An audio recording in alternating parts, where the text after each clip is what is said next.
19h dans les studios de Sud FM à Dakar. Mesdames, Messieurs, bonsoir. Baba nuyu naa la. Voilà donc ak Baba Diop page spéciale bi nag Baba ñu ngi ko consacré ak scrutin présidentiel bi am Guinée suba comme nuñ ko toppee fan yi yëpp campagne électorale bi gisoon nañ ne am na jafe-jafe am na violence loolu yëpp pour wane rek ne élection yi ñu jëm suba fële ci Guinée doon na élection yoo xamante ne nuroowul lu yomb. élection yu am maanaa la parce que am na ñu nga xam ne ñu ngi ci yaakaar alternance am na aussi am na aussi c'est que Sénégal aussi maanaam suñu mbokku guinéens yi bare nañu fi sa bëgg nañu suivre aussi élection yi nan lay doxee lan moo ci wut. waaw te loolu tamit gis nañ ne ñi nga fukki candidat ak ñaar la wante ñaar ñi ci gën a ràññee mooy kii di Alpha Condé ak Cellou Dalein Diallo. waaw dafa mel ne ñett ak ñett daal ñooy équilibré parce que ñetteelu yoon a ngi noonu Cellou bëgg nekk président léegi troisième alternance bi aussi Alpha Condé bëgg na nekkaat troisième fois président wu Guinée.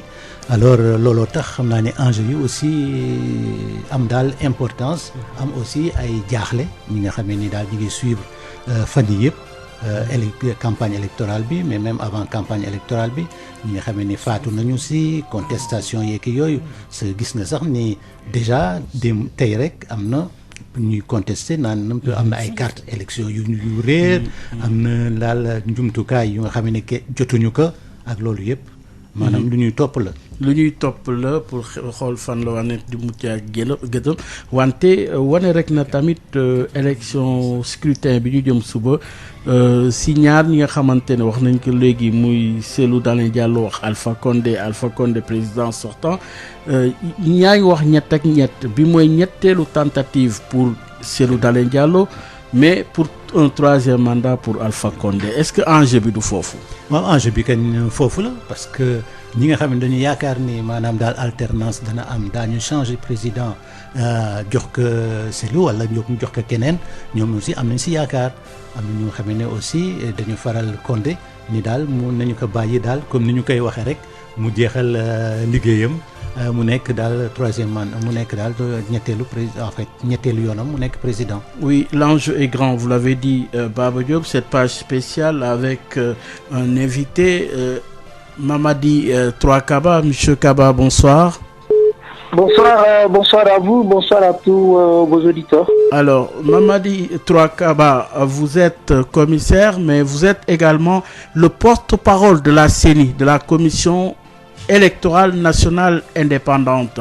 Alors, Monsieur Kaba, 4 sur les 17 membres qui composent la CENI ont produit un communiqué. C'est la toute dernière information. Dites-nous, de quoi il s'agit exactement? En effet, nous avons appris aussi cette déclaration faite par 4 de nos collègues. Et ils évoquent entre autres les questions liées au fichier électoral et ils évoquent aussi la question liée au procès verbal du bureau de vote. Et ce que je puis dire, c'est que conformément à la loi organique qui régit le fonctionnement de notre institution, et pour que nos plénières se tiennent, il faut un quorum de 3 tiers de ses membres. Ça, c'est le quorum qu'il faut pour que la plénière se siège valablement. Et les décisions sont prises à la majorité simple des membres. Et c'est donc dire que ce que nos collègues, les 4 collègues évoquent, surtout le sujet lié au PV, au procès verbal du bureau de vote, cette question a fait l'objet d'une décision de la plénière et la majorité requise pour prendre la décision a été le cas. C'est donc dire que ce qui se passe maintenant où la position prise par nos collègues n'est qu'une position personnelle et parce que oui, la décision relative à la remise du 6e exemplaire du PV du bureau de vote au représentant du candidat qui totalise le plus de suffrages dans le bureau de vote est une décision prise conformément à la loi. Donc la majorité requise a été obtenue et nous sommes surpris comme Guinéens de voir que nos 4 collègues fassent cette déclaration. Et pour ce qui concerne le fichier électoral, vous verrez que la CENI a pris toutes les mesures pour rendre le fichier crédible, sincère. Et après le travail de la CENI, les experts de la CEDEAO ont eux aussi fait un travail sur le même fichier électoral. Et vous verrez que le corps électoral qui a été arrêté le doublonnage après la recherche d'éventuels mineurs dans le fichier et par la CENI s'élève à 5 410 089 électeurs. Après le travail, l'audit des experts de la CEDEAO, eh bien, le même chiffre, 5 410 089 électeurs a été arrêté. C'est donc dire que nous sommes surpris de constater que nos 4 collègues évoquent le même problème alors qu'ils savent très bien que le travail a été mené à l'interne et les experts de la CEDEAO ont dans leur communiqué que nous avons un fichier dont la qualité est suffisante pour aller au scrutin présidentiel du 18 octobre 2020. Et c'est vraiment dire, pour finir, que cette position n'impacte nullement le processus. Elle n'est nullement une atteinte au processus, encore moins à la décision prise par la plénière. Oui, mais M. Kaba, quel est votre rôle dans ce scrutin? Est-ce que vous pouvez revenir sur votre tâche, votre rôle dans ce scrutin? Le rôle de la CENI, je veux dire. Oui, ok. En tant qu'organe de gestion, je voudrais rappeler d'abord que sur les 3 types d'OGE, la Guinée est dans le type OGE indépendant, parce que vous verrez que dans certains États, c'est l'OGE gouvernemental. D'autres États, je pense c'est le cas du Sénégal, c'est l'OGE mixte. Et en Guinée, c'est un OGE indépendant. Alors, conformément à la Constitution, des articles 135 et suivants, la CENI est l'institution de la République chargée d'organiser, de superviser et de proclamer les résultats provisoires des élections, et surtout les élections nationales, qui sont la présidentielle et les législatives. La CENI est aussi chargée de l'établissement et de la révision des listes électorales. Et ça aussi, c'est une attribution constitutionnelle. Donc, en gros, la CENI est chargée d'établir et de réviser le fichier électoral. Elle est chargée d'organiser, de superviser toutes les élections politiques et référendums. Et elle est chargée de proclamer les résultats provisoires. De manière assez globale, voici les attributions constitutionnelles dévolues à la Commission électorale nationale indépendante. Oui, suivant le rôle d'observation, est-ce que le matériel électoral a été bien acheminé sur toute l'étendue du territoire guinéen et au-delà?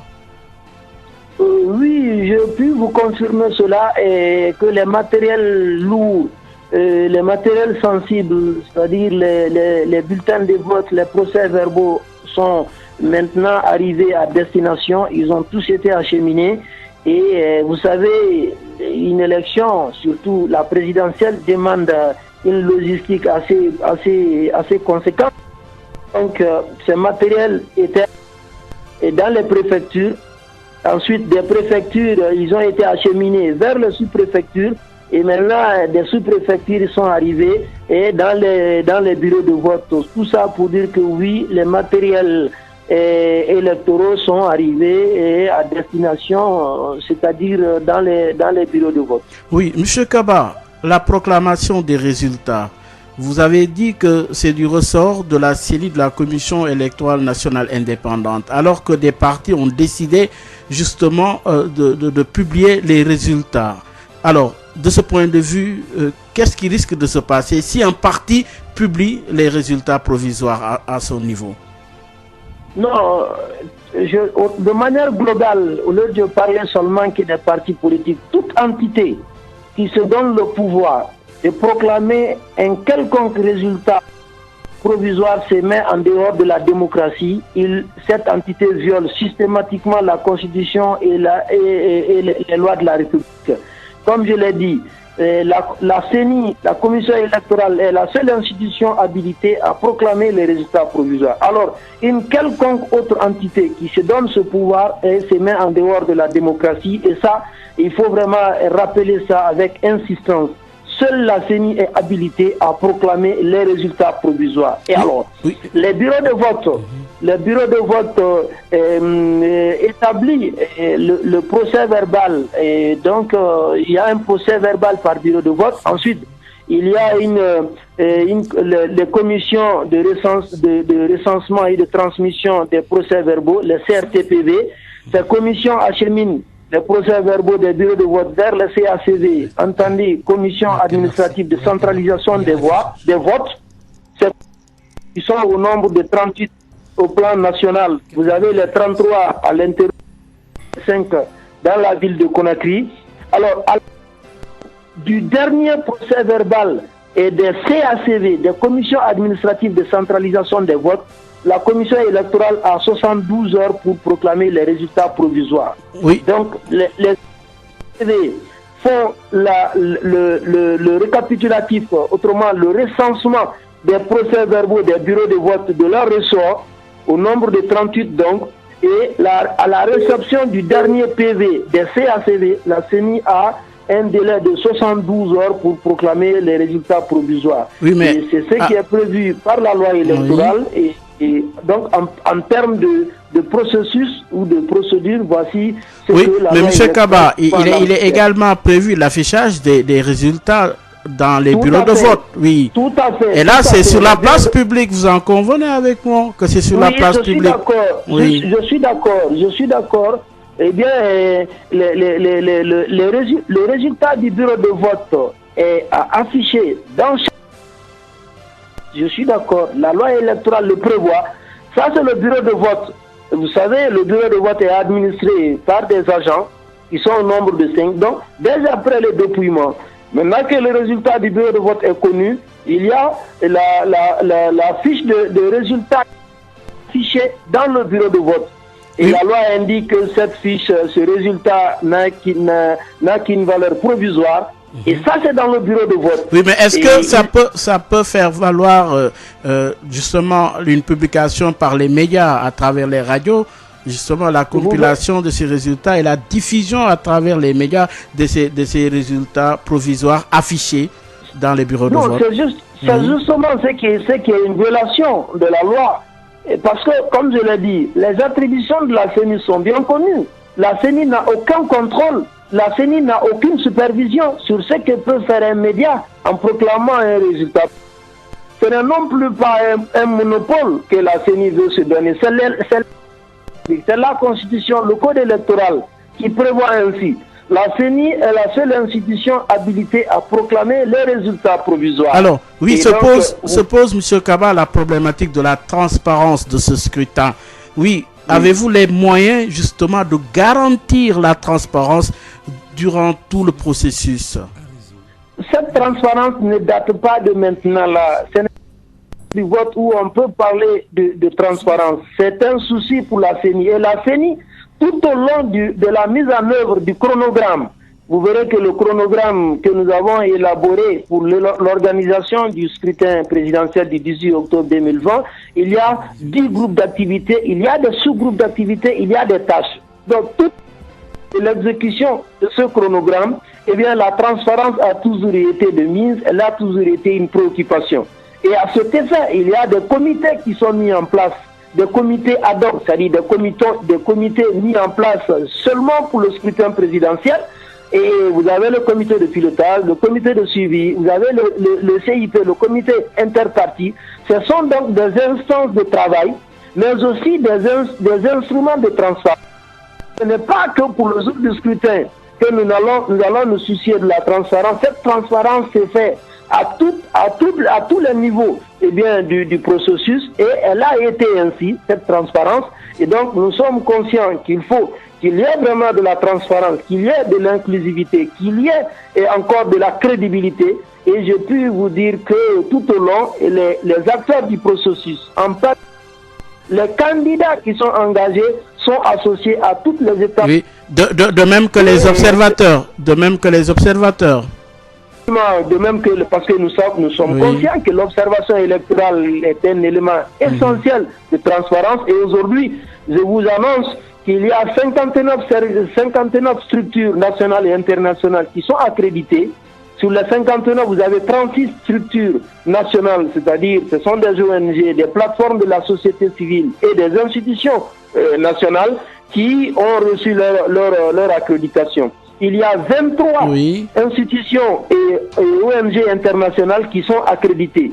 Et ce qui fait le total de structures nationales et internationales qui sont aujourd'hui accréditées pour l'observation du scrutin. Ça, c'est pour dire que tout ce que nous le faisons avec vraiment cette transparence qui est un élément essentiel du processus. Alors, Mamadi Troakaba, porte-parole de la CENI, de la Commission électorale nationale indépendante. Oui, à Dakar, notamment au Sénégal, les ressortissants guinéens souhaitent accomplir leur devoir civique. À ceux-là qui attendent demain pour voter, vous répondez quoi? Est-ce qu'il y aura effectivement vote au Sénégal et ailleurs ou pas? Une très bonne question. Vous verrez que par le passé, où d'habitude le vote se tient dans 25 ambassades.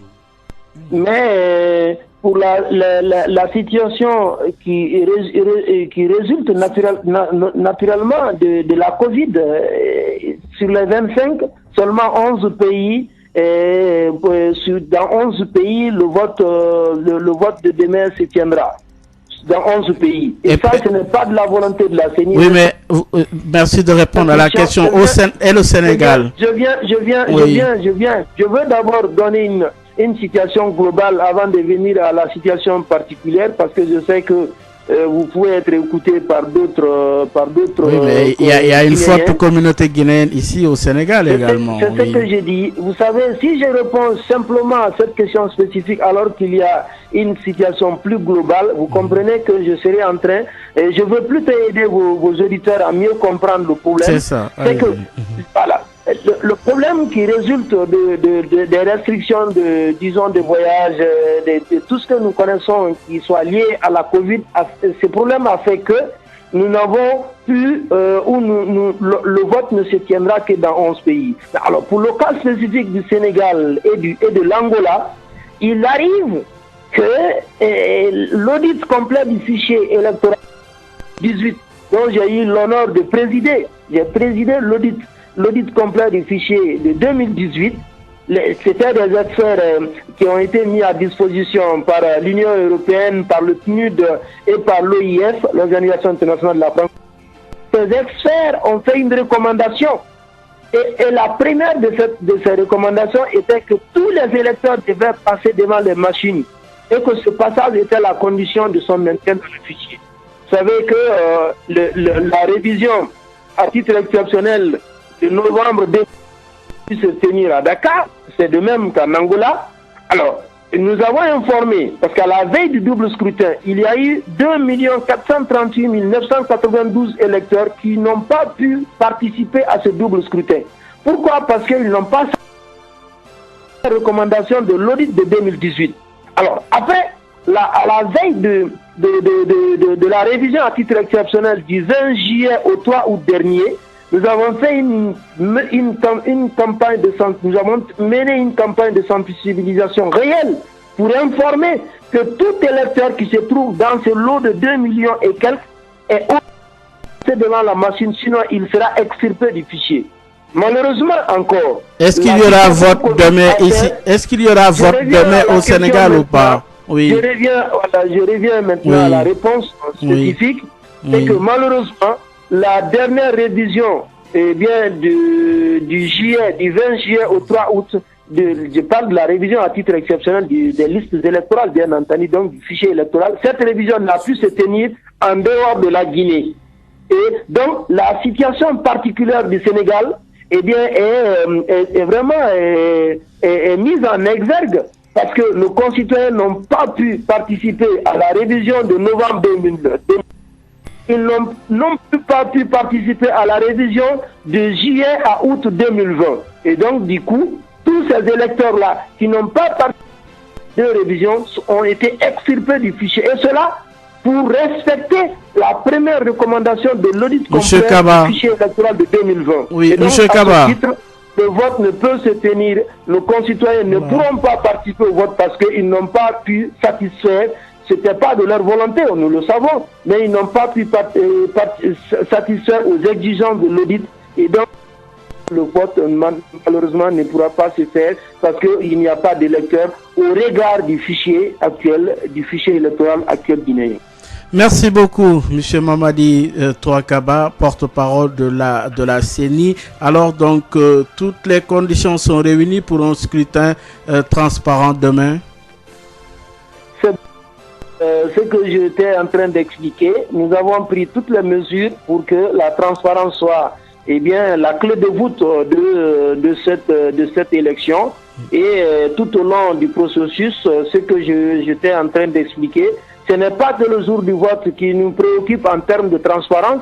Toutes les opérations en amont devraient être couvertes par cette transparence et ce fut le cas. Voilà. Merci beaucoup. Garantir que nous sommes résolument engagés pour un scrutin apaisé dont les résultats doivent être acceptés par tous les candidats. Je vous remercie. Merci beaucoup, M. Mamadi Touakaba, le porte-parole de la CENI, de la Commission électorale nationale indépendante pour ce scrutin de demain. Baba, Nyoko Degondo. Alors, amna au moins ay clarification yo xamantene indi nako réponse ñi nga xamantene won fi Sénégal moy Guinée yi waron voter légui mom néna ñu né Guinée yi duñu mëna voter leneen lu mu wax tamit mom moy déclaration wu ñent ñi nga xamantene ñom ñoko génné di remettre en cause transparence ci carte électorale yi ci bobu néna lolu nekkul lo xamantene mun na yàq liggéeyu commission bi néna tamit matériel électoral bi acheminé nañ ko li ñu waroon def nañ ko observateurs yi donc muy wone rek ne doon na élection boo xamantene c'est l'élection qui risque d'être la plus surveillée en Guinée demain 18 octobre. waaw mais li mu wax aussi defe naa ni peut-être que opposition bi aussi daañu si am jiixi jaaxa parce que déjà ñeent ñi nga xam ne ñoom ñoo génne benn communiqué kooku xam nga trouble lay doon. ak ñi nga xam ne nu mu tuddati vote yi nga xam ne maanaam daal dëkk yi nga xam ne guinéens yi aussi duñu si voté mën na opposition mën na wax ni xëy na ñoom la ñu waroon a voter mais dañ leen dàq. mu indi beneen contentieux wala beneen daal wax bu nga xam ne daal dana xaw a daal troubler ay affaire élection yi. waaw donc muy wane rek ne fu mu nekk ndigum am na ay jafe-jafe yoo xamante ne feeñ na mais est-ce que jafe-jafe yooyu dina indi maanaam ay difficulté suba si vote bi nga xamante ne moom la ñuy xaar ndigum foofu si Guinée ñàkkul ne fii ak quelques heures dinañu am précision si wàllu laaj yooyu. Alors on me fait signe que notre correspondant est en place. Wuri Amadou Wuri Barry, bonsoir. Bonsoir à vous et bonsoir à tous les autres. Alors, quelle est l'ambiance qui règne présentement dans les rues de Conakry? Voilà, une ambiance de sérénité de part et d'autre, il faut le rappeler comme ça, à la veille, à quelques heures donc, de la tenue du scrutin présidentiel dans les rues de Conakry. Et on sent donc le déploiement de l'UCL. L'UCL, ce sont les agents qui ont pour rôle, mission de sécuriser le processus électoral. Ils sont déployés un peu partout, surtout dans aux grands carrefours, mais aussi dans les quartiers réputés être des quartiers où souvent on enregistre des tensions quand il y a élection. Donc de part et d'autre, on constate ces agents qui fouillent les véhicules, mais aussi même les piétons aussi sont fouillés parfois. Donc c'est ce climat qui prévaut en ce moment à Conakry. Justement, les forces de l'ordre sont certainement présentes, vous l'avez dit. Oui, vous avez certainement aussi passé justement, vous vous êtes rendu dans les quartiers généraux des partis politiques, notamment des candidats. Oui, qu'en est-il l'ambiance dans ces différents quartiers généraux? Oui, l'ambiance, on s'est rendu dans 3 QG. Le QG, d'abord, on a commencé par le RPG, qui est le parti au pouvoir. De là, et tous les cas sont là, ils sont sereins. On a eu un entretien avec un des responsables, un des cadres du parti qui a annoncé que Pour le moment, la sérénité est là, le parti vraiment l'espoir de gagner cette élection. Et de l'autre côté aussi, on s'assure, ils font des appels téléphoniques puisqu'il faut le rappeler qu'ils ont déployé quelques cadres donc à l'intérieur du pays qui doivent aller et surtout représenter le parti dans toutes ces localités, voir comment le vote va se dérouler et surtout chercher à sécuriser donc le vote des citoyens. Donc de l'autre côté, à l'UFDG, il faut le rappeler, c'est la principale, si vous voulez, c'est le principal parti de l'opposition dirigé par l'ancien Premier ministre Cellou Dalein Diallo. Là également, on est au dernier réglage. On s'assure que parce qu'il faut le rappeler que l'UFDG cette fois-ci a déployé plus de 30 000 jeunes qui doivent aller dans toutes les localités, donc qui doivent être dans les bureaux de vote. Tout cela, ils s'assureront du bon déroulement du vote, mais aussi lorsqu'il y a dépouillement, qu'ils prennent les résultats issus des urnes. Donc de l'autre côté aussi, on est allé vers, vous savez, la troisième force politique n'est pas du tout allée à cette élection. L'UFR, dirigé par l'ancien Premier ministre Sidya Touré, n'est pas allé, mais on est allé chez un autre candidat favori également, c'est Dr Ousmane Kaba, qui est également ancien ministre de l'économie et des finances. Là aussi, l'ambiance règne. Il y a même des jeunes qui dansaient au rythme des musiques chantées, et, si vous voulez. Il y a d'autres également qui portent les effigies du parti. Là aussi également, on garde le cap, on est optimiste, on pense que vraiment, Dr Ousmane Kaba, c'est sa deuxième participation à une élection. On pense que le PADES, cette fois-ci, va créer la surprise parce qu'elle n'est pas du tout attendue parmi les partis favoris. Mais Dr Ousmane Kaba, que nous n'avons pas pu avoir, qui est à l'intérieur du pays, on nous apprend qu'il rejoint maintenant Conakry, mais on a pu avoir quelques cadres qui se disent quand même optimistes et qui pensent que tout se passera très bien pour le PADES. Amadou Wouri Barry, notre correspondant sur place à Conakry. Oui, Amadou, oui, il a été entendu des tirs. Il y a un colonel qui a été tué. Je vous parlais justement de ces attaques de Kinyan. Aujourd'hui, oui, les populations ne sont pas apeurées. Qu'en est-il? Est-ce que c'est vite oublié ces événements? Non, les populations sont apeurées, vous l'avez bien fait de le rappeler, puisqu'on a pu quand même avoir au lendemain. Donc, vous savez, cet incident malheureux est survenu à 135 km de la capitale Conakry. Ce matin, nous avons nos correspondants, des journalistes, des confrères, donc, qui nous ont informés selon quoi, aujourd'hui, au lendemain de cette attaque, il y a des citoyens qui sont hantés par la psychose et, si vous voulez, la peur, parce qu'ils ne savent pas pour le moment qu'est-ce qui est à l'origine de cette attaque, qu'est-ce qui se passe réellement. Et les autorités militaires qui ont affirmé que ce sont des hommes armés qui ont attaqué donc 2 camps militaires. Il faut le rappeler, parmi ces 2 camps, il y a un qui est le plus grand camp militaire, donc où il y a la force spéciale en attente. Et on se demande qu'est-ce qui se passe réellement. Les autorités, pour le moment, ne communiquent pas du tout. Elles ont juste affirmé que les assaillants ont été tous neutralisés et pour le moment la situation est sous contrôle. Mais de l'autre côté, on ne communique pas du tout, donc les citoyens sont hantés, ne savent pas qu'est-ce qui se passe et qu'une telle attaque survienne, c'est-à-dire à la veille de l'élection présidentielle, il y a de quoi s'inquiéter. Donc ils souhaitent vraiment savoir ce qui se passe, ce qui fait que à cette attaque, on nous apprend que depuis hier, il y a quand même une patrouille qui est organisée. À partir de 19h, tous les citoyens doivent rentrer dans les maisons. Et de l'autre côté, les 2 camps où il y a eu ces attaques sont aujourd'hui, si vous voulez, sécurisés. Oui, merci beaucoup, Amadou Wouri. Oui. Avant de quitter, justement, Amadou, vous m'entendez? Est-ce que déjà, est-ce que par avance déjà, vous auriez eu écho de tractation au cas où il y aurait deuxième tour de l'opposition? Bon, tractation, bien sûr. Vous savez que là, c'est Cellou Dalein Diallo qui a sa 3e participation. C'est Cellou Dalein Diallo qui est arrivé, si vous voulez, premier en 2010 au premier tour, mais qui a été battu au 2e tour. En 2015 également, il était candidat, il est venu 2e après Alpha Condé, et c'est sa 3e fois. Et cette fois-ci, vous savez, il y a 12 candidats. Donc, les 10 autres candidats ont rejoint Cellou Dalein Diallo en cas de 2e tour. Tous les 10 autres candidats promettent donc d'accompagner Cellou Dalein Diallo pour obtenir l'alternance. Puisque je le rappelle que Alpha Condé, vous le savez, c'est à l'issue donc d'une constitution qu'il a soumise donc aux Guinéens, qu'il a donc brigué un 3e mandat. et qui a été vivement contesté par une frange, si vous voulez, une majorité de la population, puisqu'il y a un front qui a été créé, le FNDC, et d'ailleurs hier qui a demandé aux citoyens donc de ne pas voter Alpha Condé, d'obtenir l'alternance à travers les urnes. Donc les 10 autres candidats, plus l'UFDG, ont donc décidé d'aller ensemble. Ils ont créé ce qu'on appelle une coalition pour un bloc donc pour barrer la route à Alpha Condé. Les femmes sont très mobilisées et la participation des femmes, oui, mobilisation, la question, je pense mobilisation. Qu'il a échappé. Oui, la question sur les femmes guinéennes, en général, elles sont très mobilisées pour ce genre de rendez-vous.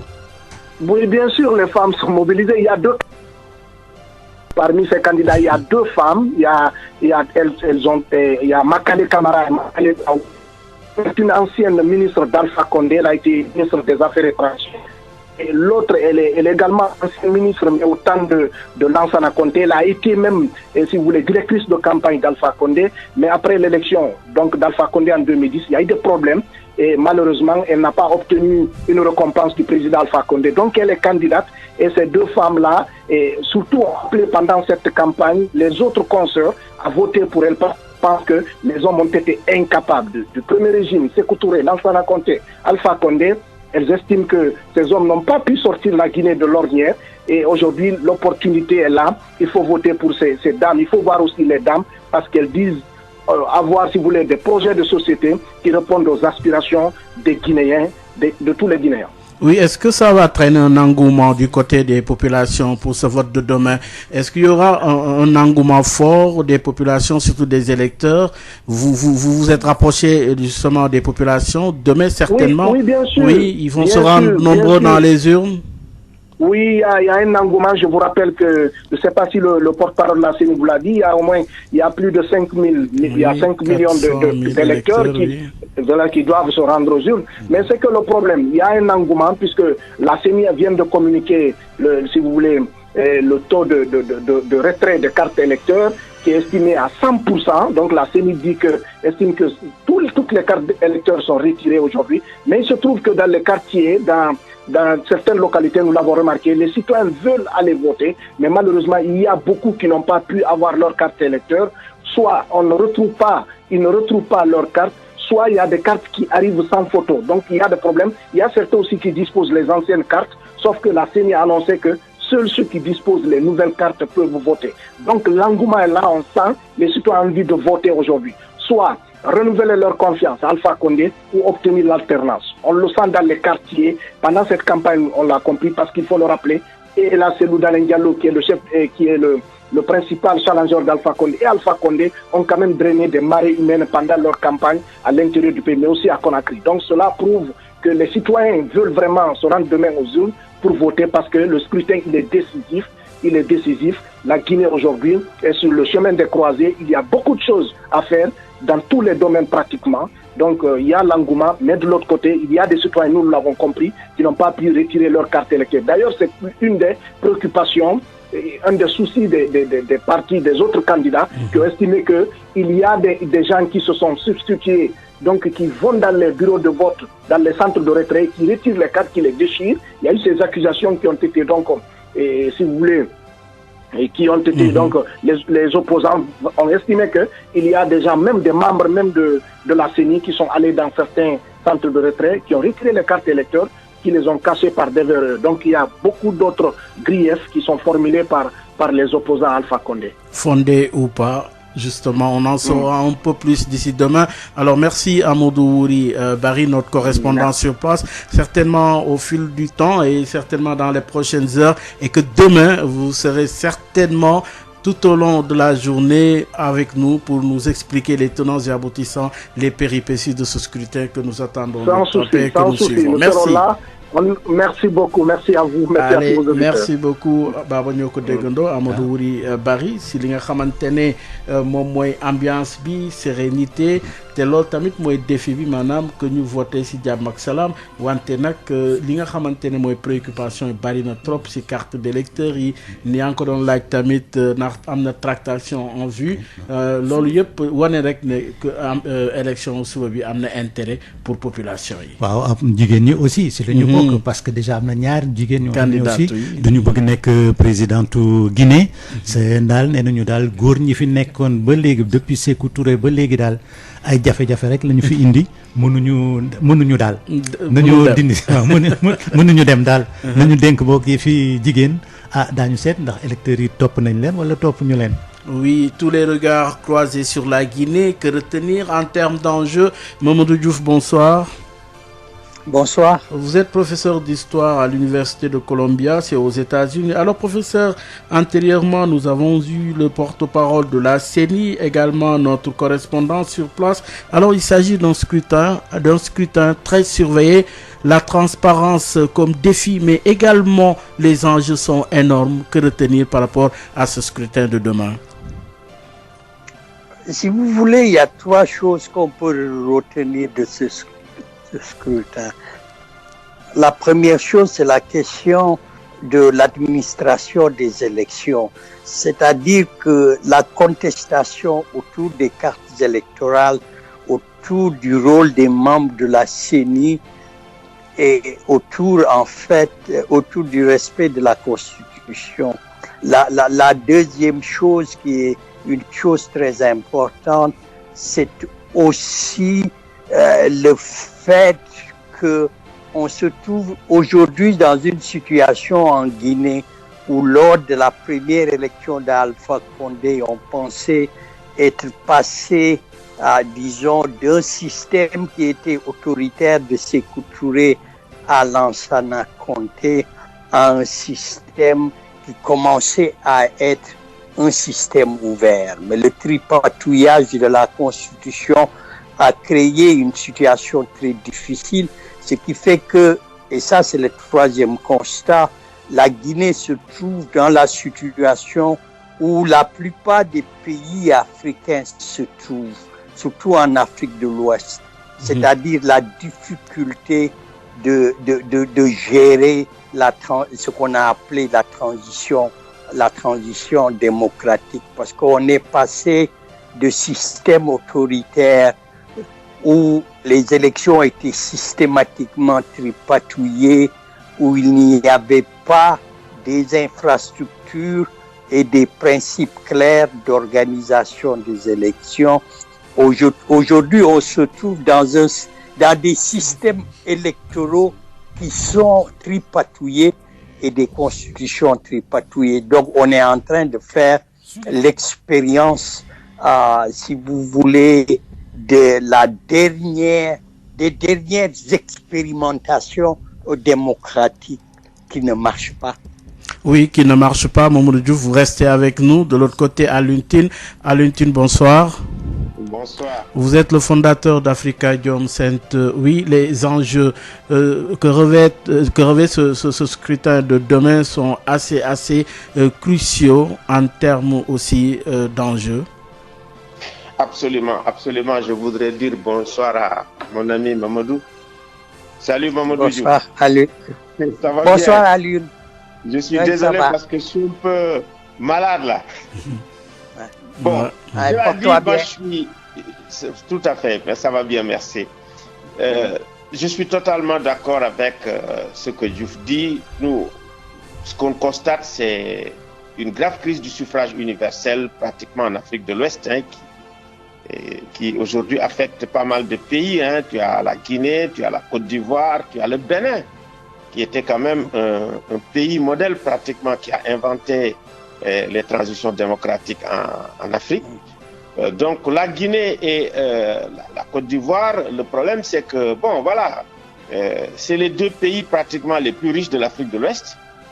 Et nous avons deux leaders politiques qui ne veulent plus quitter le pouvoir. Je pense qu'à 82 ans, pratiquement, si tu veux un troisième mandat, c'est pratiquement, je dirais quand même, un régime où les gens vont régner à vie, que ce soit Alpha Condé ou Alassane Ouattara, c'est la même chose. Oui, donc, oui, Alun, vous nous revenez de la Guinée. Alors, vous avez tâté le pouls des populations. Aujourd'hui, justement, en termes de climat par rapport à ce scrutin de demain, avez-vous l'impression que c'est un scrutin qui va se tenir dans le calme ou il y a quand même des risques? Mais attends, la violence a commencé d'abord, comme l'a dit Mamadou Diouf, depuis le double scrutin du 22 mars avec le référendum pour le 3e mandat et les élections législatives qui avaient été toutes boycottées aussi bien par l'opposition que par le FNDC. Donc, c'est dans ce climat où il y a eu plus de 100 morts, avec plus de 300 personnes qui ont été blessées et puis des centaines de personnes qui étaient en prison. Donc, c'est dans ce climat-là où, effectivement, les élections se passent dans un contexte de peur, d'abord. Les gens vous le disent carrément, les gens nous vendent la peur. Dans un contexte aussi de défiance, les gens n'ont pas confiance au processus électoral. Aujourd'hui, vous voyez que au sein même des membres de la CENI, il y a des contrôles, il y a des contestations sur les cartes, contestations sur les procès-verbaux, contestations sur le fichier électoral. Et également, troisième problème, c'est en fait, on va vers l'incertitude. On ne sait pas vers où on va en Guinée à l'heure actuelle. Ça, oui. Franchement, après une situation post-électorale qui va être extrêmement compliquée. Oui, une crise post-électorale en vue. Mamadou Diouf, alors, Cellou Dalein Diallo face à Alpha Condé, il y a d'autres candidats également, au total ils sont 12. Mais alors, troisième tentative pour Cellou Dalein Diallo, troisième mandat pour Alpha Condé. L'enjeu est-il là?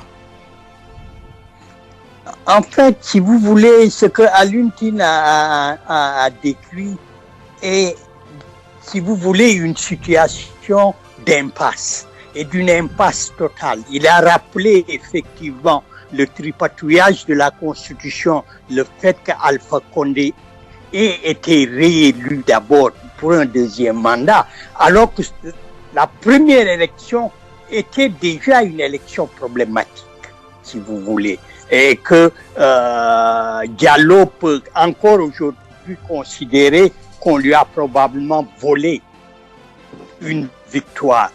La deuxième chose, c'est une situation qui est devenue une situation de défiance ou de peur, parce que la situation est devenue imprévisible.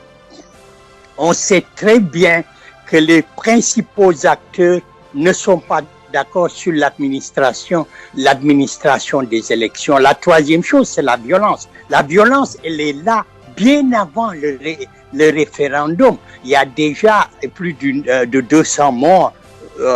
Il y a plein de gens qui ont été en prison. Il y a eu beaucoup de destruction.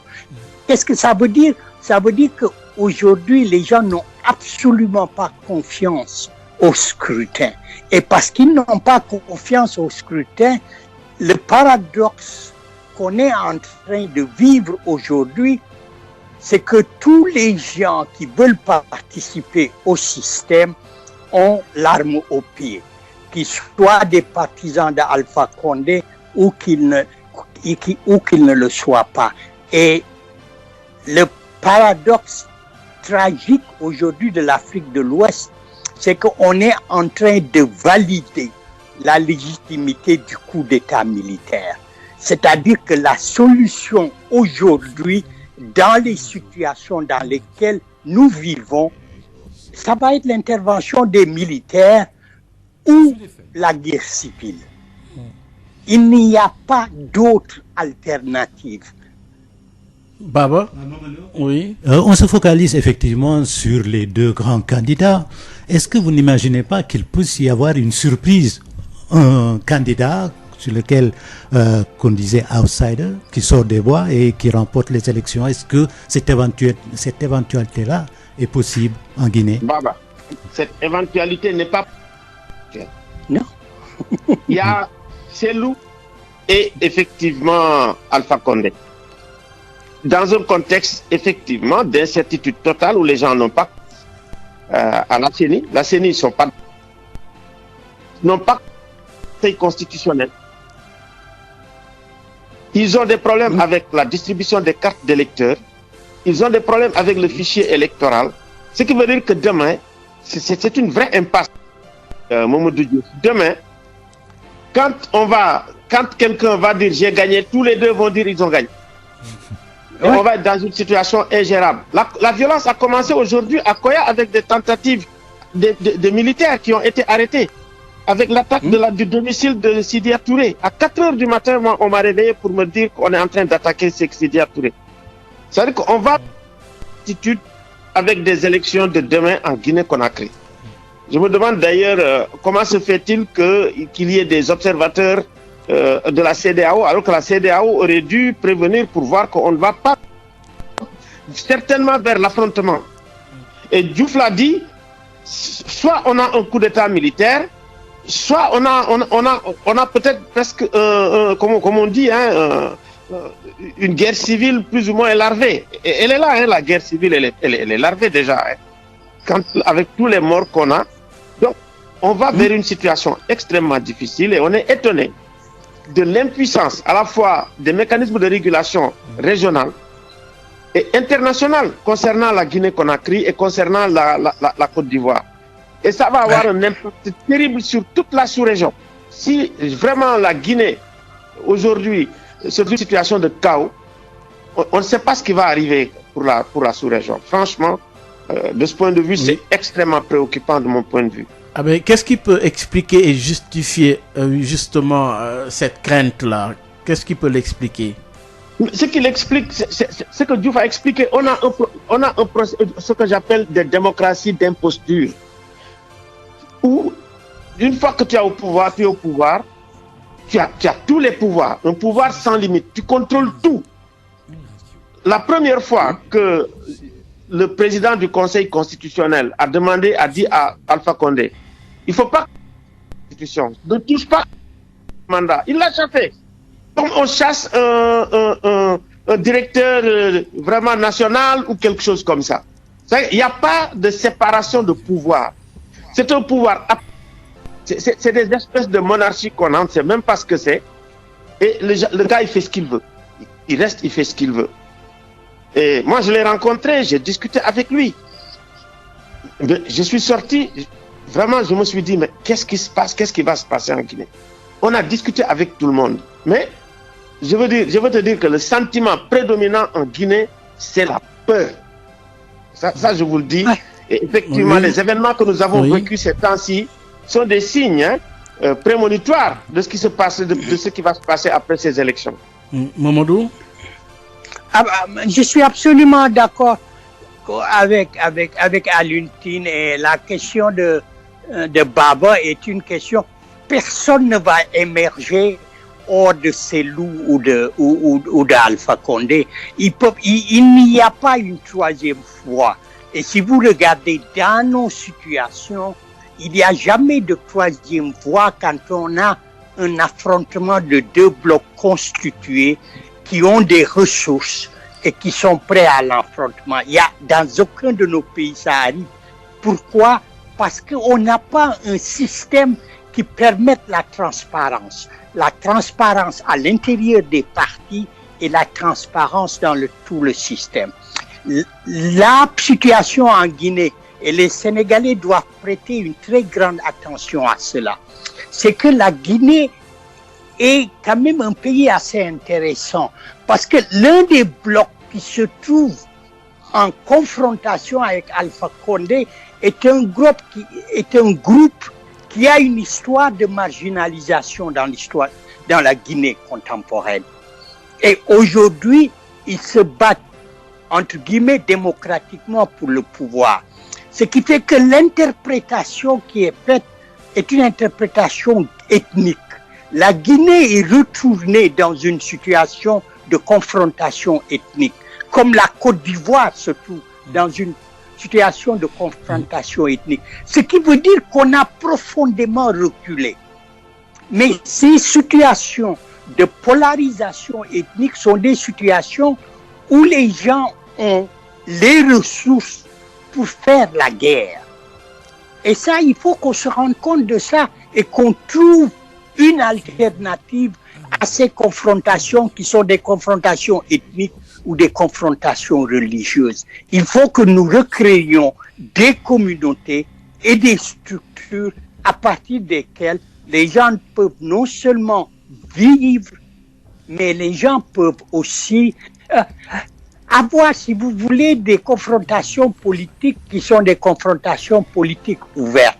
Si on n'a pas ça, on a la situation dans laquelle nous nous trouvons, des gens qui sont prêts à se battre pour contrôler, disons, l'appareil politique et l'appareil économique.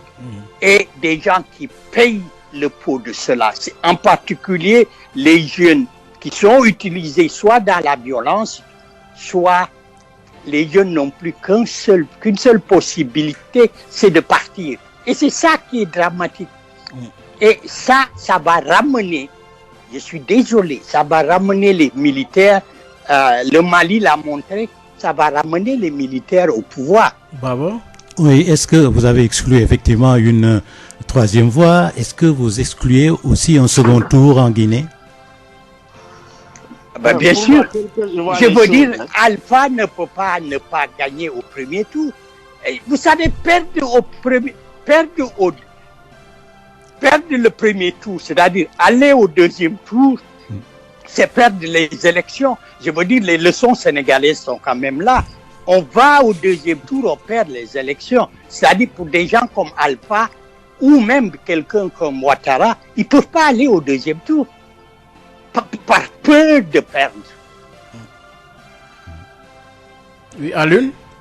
Oui, pour moi, je suis totalement d'accord. On va aller vers un coup de chaos et on va aller vers la confusion.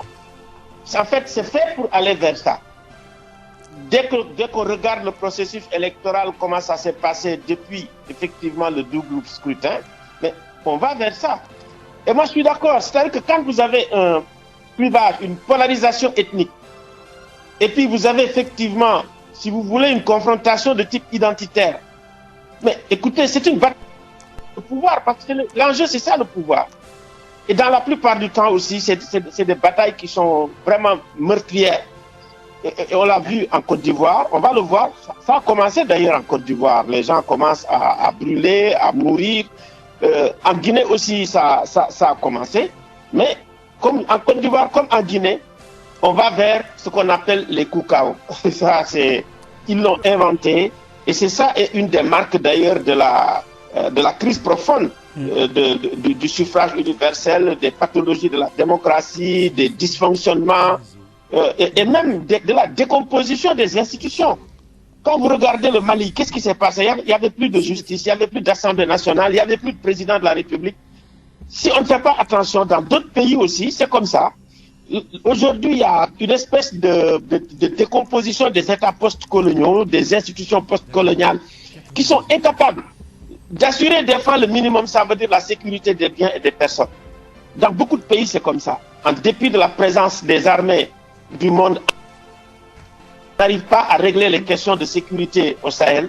Et maintenant, si effectivement nous quittons le Sahel pour aller vers les côtes, parce que les gens sont... Les djihadistes, ce qui les intéresse, c'est les ressources. C'est les ressources et c'est le pouvoir. Si on ne fait pas attention, c'est ça qui va arriver. Oui, et mais alors, nous ne participons pas sur ces questions-là. Alors, une dernière question à nos deux invités. Justement, une élection, surtout celle de demain, risque d'être très surveillée. On a parlé de plus de 1000 observateurs présents sur le terrain.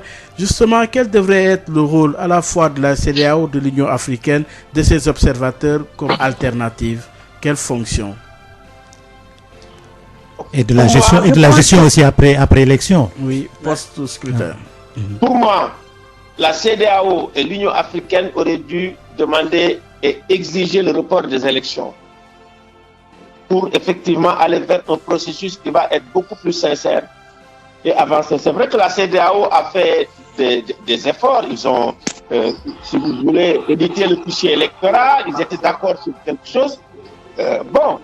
Mais ça ne suffit pas. Ils sont sur place. Les Nations Unies sont sur place. Il y a beaucoup d'observateurs guinéens aussi qui sont sur place, mais ce qui est sûr, c'est qu'on va vers la confusion en dépit de tous ces trucs.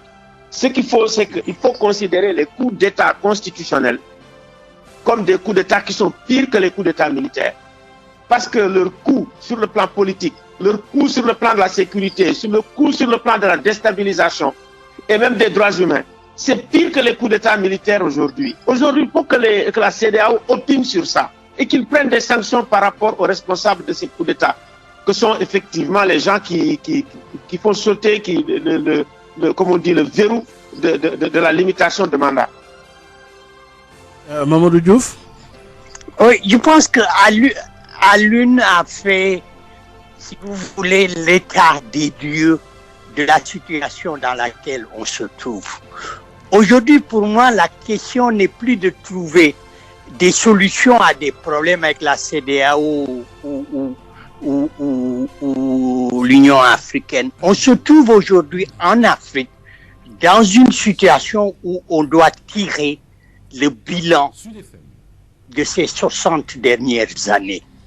C'est-à-dire que le projet de construire des États-nations a fondamentalement échoué. Et on doit tirer la leçon et essayer de se poser la question de savoir où aller. On n'est plus dans une situation où c'est la mise en place d'infrastructures et de procédures démocratiques qui peuvent faire fonctionner nos sociétés. Nos sociétés sont fondamentalement restées des sociétés traditionnelles avec des élites qui sont capables de les manipuler et qui n'hésitent pas à sombrer dans la violence pour garder leurs intérêts. Il va falloir aujourd'hui investir dans la modernisation de nos sociétés, dans une transition qui permette effectivement d'offrir aux populations l'éducation, la santé, la formation culturelle qui leur permettent d'imaginer une communauté qui est une communauté de différence, mais qui est une communauté de gens qui veulent construire quelque chose. Et construire quelque chose, ça veut dire que une crise, comme je disais, en Guinée, aura des conséquences terribles sur le Sénégal. Deux crises Guinée-Côte d'Ivoire vont encore être aussi terribles sur le Sénégal. Est-on capable de penser à des solutions qui nous mettent ensemble, qui permettent effectivement de faire face aux crises djihadistes, de faire face aux crises de la drogue, de faire face aux crises de la violence, mais surtout de faire face à ce terrible défi dans lequel nous vivons aujourd'hui. Mais on est le seul continent où ce qui fait la vie d'une nation, les jeunes, 90% sont prêts à partir et considèrent que leur avenir n'est pas dans le continent où ils sont nés. Mais ça, c'est plus important que les histoires d'Alpha Condé à 82 ans, qui veut rester président jusqu'à la fin de sa vie.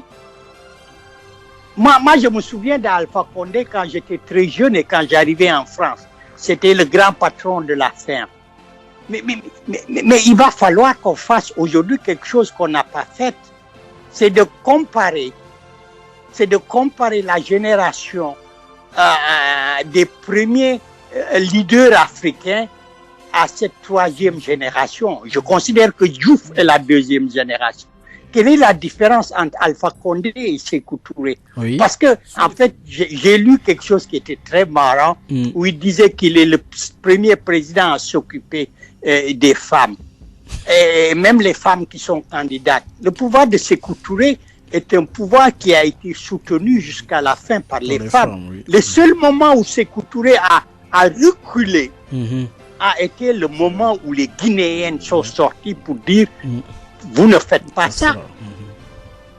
Donc il faut faire ces comparaisons et il faut quand même arriver à faire autre chose. Et je pense que Alun a profondément raison. La déliquescence, ce qui s'est passé au Mali, risque de se passer partout. Et ça veut dire que ça va être la dissolution totale de nos sociétés. Oui, mais il faut aller au-delà des petites réflexions conjoncturelles. Oui, mais Mamadou Diouf, vous l'avez dit, entre la première et la troisième génération, laquelle a le mieux géré justement? De plus en plus, je considère que probablement, vous savez, Alioune a utilisé une expression qui est très drôle. Je ne sais pas si c'est d'où ça vient. Le coup d'état civil. Vous savez, le premier à l'avoir utilisé, c'est Gnassingbé et Adema contre les conférences nationales. C'est le premier. Et aujourd'hui, on se trouve effectivement face à des situations qui sont le produit de ces transitions démocratiques. Donc, je pense que les présidents de la première génération ont essayé de faire certaines choses et ont ouvert un débat. Alors, Mamadou Diouf, nous vous remercions. Le timing est atteint. Merci encore une fois. Et certainement demain, on va devoir suivre après la proclamation provisoire des résultats. Ce sera demain après justement le vote des 5 400 000 électeurs qui sont attendus. Alors, merci également à Alioune Tine. Alioune, merci. Merci beaucoup à toi. Merci. Et bon séjour à Merci beaucoup Alioune Tine donc de Afrikajom Sainte Baba. Donc li ci des mooy ñu xaar ndigum suba pour xool mbir mi fu muy mujjee. mais li ñu ñaan daal malgré tiitaange beek li ñu wax yëpp daal que élection yi peut-être réserve ñu ay surprise ba nga xamee ni maanaam daal mu dérouler normalement. su fekkee ni changement dafay am seul moom la Guinée yaakaar mu am su fekkee ni deuxième tour la aussi. mu am mais c'est vrai que ne objectif tiitaange ak li fi xew yëpp aussi bien attaques yi ñu wax sa élection yi suba la loolu yëpp ay tiitaange la c'est vrai que ne aussi am na lu nga xam ni du ñàkk maanaam comme ñu ngi wax am na ay cartes yu réer rek am na ay PV yu accès gul ak am na dëkk yu nga xam ne aussi guinéens yi du ñu fa voter yooyu yëpp daal mën na feeñ aussi su élection yi jeexee ba pare suñu voté ba pare mu nekkaat nag beneen contentieux aussi ñu yaakaar rek ni comme ni ñu waxee di xewoon Guinée ba di xewoon Mali par exemple ba ay coup d'état militaire ak ba militaire yi ñëw ak yooyu yëpp mu bañ a am je crois que ni daal sagesse mën na am peut-être même su fekkee ni miracle la mu mën a am daal ba comme ni ñu ko waxee fii lu dal Guinée aussi dal na Sénégal dal na Guinée-Bissau dal na maanaam daal gox yi nga xam ne ñoo constitué Afrique de l'Ouest parce que fu mu nekk nii enjeu yi doy na waar te tamit li nga xamante ne mooy situation géopolitique bi tamit c'est assez complexe dans la sous-région ñàkkul ne demee dinañu am lu leer si li xew foofu si Guinée di fàttali ne dina am fukki candidat ak ñaar ñoo xamante ne dinañu compétir ñu xool kan moo siy génn ndax premier tour rek la ñuy yem wala day am deuxième tour leneen li tamit mooy ñu jox rendez-vous suñu auditeurs yi ni wax rek ne élection boo xamante la tey si suba si daañ ko topp ba si ngoon ba xam mbir mi fan lay mujjee di remercier sa mag ñi aussi xam ne aussi xajale aussi dafa am parce que ñoom tam dañ leen xajale woon ba ñu nekk président mais doo nekk accroché wu rek ni da ngeen di bàyyi xale yi aussi ñu yéeg donc mooy enjeu wu élection yi donc Cellou Dalein Diallo face à Alpha Condé le sortant kan moo nar gagné daan ci xam dara demain bu élection yi bu ñi nga xamante ne mooy électeurs guinéens yi voté ba pare di fàttali ne Dakar fii kenn du fi voté malheureusement guinéens yi nga xamante ne fii la ñu nekk du ñu mën a voté suba ndax seen porte-parole bi Mamadi Trouakaba te mu nekk porte-parole CENI commission électorale nationale indépendante wax na ko ne fii duñu mën a voter suba loolu yëpp nag dinañ ko toppandigum pour xool fële si Conakry mbir mi fan lay mujjee jërëjëf Alioune Badara Ablaye Dieye plutôt bi nekkoon si waaru xarale bi di ko gërëm di sant di gërëm aussi suñu invité yi demee ñu ñëwaat si li nga xamante ne moom mooy scrutin présidentiel en Guinée premier tour.